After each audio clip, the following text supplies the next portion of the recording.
I've seen a few other animals fly. Yeah, like the unicorn. Pigs. But you had been paddling in that very spot earlier, hadn't you? Took off one of the red trusty flannelette shirts and put it on the end of a crutch and started waving it through the air just to let them know. A great white shark jumps from the water right behind a surfer. Welcome to another episode of Aussie English Explained. Today we're watching another one from the Today Show. This is a really funny one. I feel like Carl sees these opportunities with certain people that they interview to joke around a lot, and this is another example of that. So they're interviewing two surfers who had a pretty interesting situation while they were out on the water. So let's get into it. The moment you have all been waiting for. That's Lisa and I inside a tube. This first joke, they're inside a tube. You can see in the background there, they are inside the inner part of a wave. A tube is the inside part of a wave. You can see the hosts there inside a tube. Terrible joke. The front page of the Daily Telegraph, best cover of the day this morning, shows the amazing moment a great white shark jumps from the water right behind a surfer. It is incredible, and it happened off the coast of New South Wales at Caves Beach. And surfer Daniel Caban and the man who captured that extraordinary photograph, Nathan McLaren, joins us now. Good morning, guys. Yes. The way Carl says yes, he sees now an opportunity to have some jokes because the guy on the left, you know, he's got like a big beard, he's wearing sunglasses, he looks like the kind of guy who smokes a lot of weed, you know, stereotype of a surfer guy. So Carl knows that he's going to have some fun now. Good morning, guys. All I can say is yes, bro. Daniel, you were the surfer. Were you aware that there was a shark so close to you when you were out there surfing? We had no idea at all. We were completely oblivious until everyone started trying to get us in, and until we got the photo, we didn't even believe it was out there. So a little bit scary, but They're paddling back out for more, mate. yeah. Were they? Hey, Nathan, apart from like Byron on a Friday night, have you ever seen a mate. shark fly? So apart from Byron on a Friday night, he's referring to Byron Bay. If you haven't heard of Byron Bay before, it's a popular coastal surf town, pretty well known for having people who smoke weed and are very chill and kind of like have a hippie lifestyle. Ever seen a shark fly? So now implying that on a Friday night in Byron Bay, he might see some sharks fly as a result of the activities that he participates in. No, I have now, mate. I've had the pleasant experience, but I've seen a few other animals fly. Yeah, like the unicorn. Pigs. Seen a few other animals fly. For example, a unicorn. Again, this is a reference to drugs, weed or LSD, acid. Yeah. I normally do see a couple of them on the weekend. Normally do see a couple of them on the weekend, a couple of unicorns. Don't you love the north coast of New South Wales? So Nathan... Hang in there, big fella, hang in there. The guy says, hang in there, big fella. Good Aussie slang there. So hang in there means keep going or you can do it. Big fella as a reference to friend or mate. He's only just I'm hanging fully in there. frothing. Carl says he's fully frothing, fully, meaning completely. Frothing is to show excitement. The idea of like frothing from the mouth, like, oh, you're salivating. I think this is pretty common among the surfing community to say frothing. So Nathan, when you were taking the photographs, did you know there was a shark there? Were you trying to capture that, or were you just concentrating on Daniel surfing the big waves? Yeah, we're just out there taking a couple of photos of the guys, and about half an hour before that, we thought we'd seen something, and we weren't 100% sure.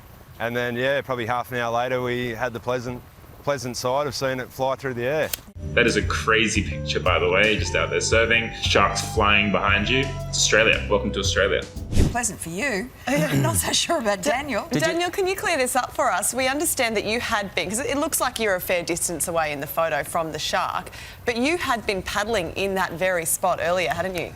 Yeah, so it's hard to tell from the photo, but the boys reckon I was kind of sitting exactly where the shark came up through the water. So like, if I hadn't caught that wave, maybe it would have been, you know, in a couple of metres of me sort of thing, which is pretty scary, but yeah, luckily I caught the wave, so it's all right. Yeah, thank God you got off. Now, Nath, you certainly made a point that everyone knew, you made a point that everyone knew you took the photo. That is about 32 font, that copyright there in the middle of the... Well, You made a point that to tell everyone that you took the photo, because you can see his name there with the copyright really big in the letters there. So the interviewer's making a joke about that he wanted to tell everyone that he took the photo.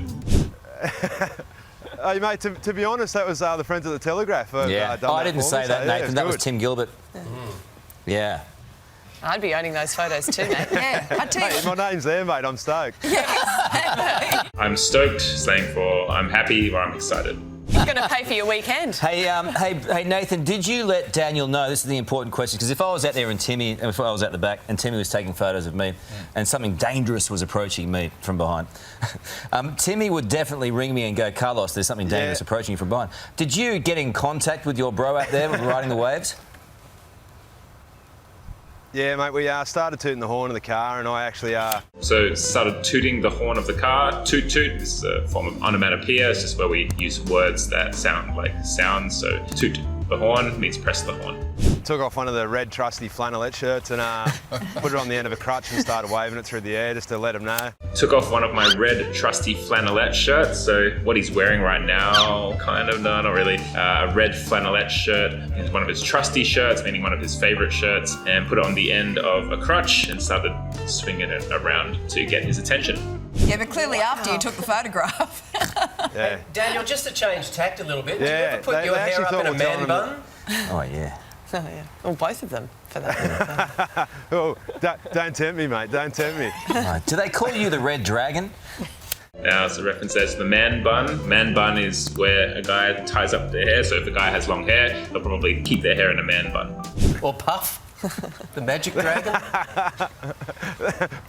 Puff the Magic Dragon. Yeah, I don't know where that would come from, but... So he says Puff the Magic Dragon, which is actually an old song. People believe that it was a reference to drugs. I think the song came out in like the 1960s. The writer of the song actually said that it wasn't about drugs, it was about something else. But people assume, I think because it's Puff, sounds like Puff the Magic Dragon, it does sound like something that is associated with weed. Well, Daniel, are you confident about... I mean, it looks like a beautiful day there today. You're going to go out in the surf today? Yeah, well, we're pretty full on at the moment with you guys, so maybe afterwards we might get a couple of waves. We're pretty full on at the moment with you guys, meaning we're pretty busy or occupied with you guys at the moment. Yeah, we are full on. Are you nervous about going back in the water, given what's out there? Not really. I mean, the one positive I take out of it, I didn't even see the shark. If the boys weren't there taking photos, I wouldn't have even known it was there, so to me, I still haven't even seen it. They're always there. I'm not too worried. It's a great laid-back ride you're on anyway, bro. And, you're fully sick internationally now. You're fully sick internationally. Carl, they're using some language that is typical of surfers, saying fully sick. And Nathan, I look forward to catching up with you on Friday night, bro. I'm looking forward to it too, big fella. Yeah. Enjoy that dandelion soy chai that you're drinking. Thanks a lot, boys, and we're glad you're both safe and amazing photographs. One to tell the grandkids. Yeah. Or something. I just want to itch his beard. Thank you very much. Thanks, guys. Enjoy your dandelion soy chai. It's sort of like a hippie order of drink, maybe something that's more common in places like Byron Bay or in surfer areas. You're saying, oh, enjoy your dandelion soy chai. Last Carl says, I just want to itch his beard. To itch something means to scratch something. He just wants to itch his beard for some reason. And that's it. So I hope that helped you to understand a little bit more about what was happening there. Highly recommend to go watch the video again. And that's all. We'll see you next time.